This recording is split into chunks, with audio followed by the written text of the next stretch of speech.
I'm Dr. Neil Duval. This video is being sent to patients with COPD who are being monitored with the IbisCare home system. COPD, as the name implies, is a chronic condition.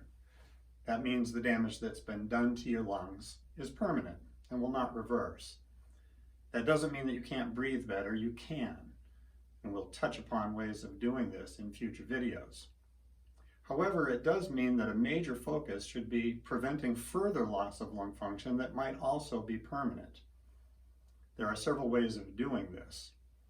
First, get your vaccines as prescribed.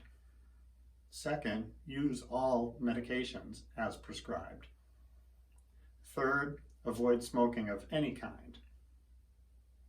Patients with COPD will frequently have respiratory infections, something like bronchitis, for instance, which we often refer to as a COPD exacerbation.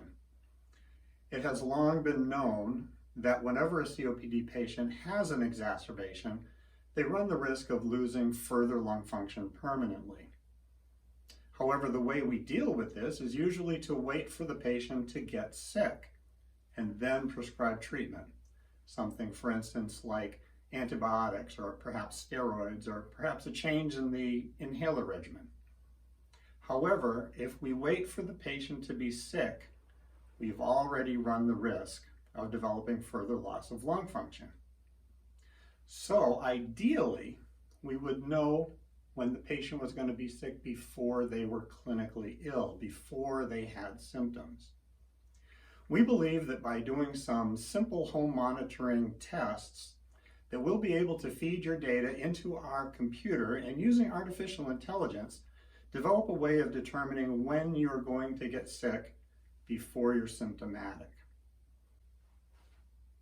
If we could determine when you are likely to become ill, that would give us the opportunity to intervene sooner before you became sick.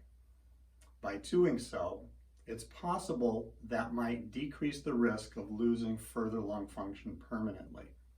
We're very excited about this. So over the course of the upcoming months, we're going to be asking you to make some simple measurements at home that you will enter into the IbisCare device. We will then start compiling that data and hopefully develop a computer model that'll help us determine when you're likely to be sick. Thank you for your time. Look forward to future videos where we'll explain exactly what the measurements are we'd like you to do and how we think they're going to improve your care. As I mentioned, we're very excited about this, and I think you should be too.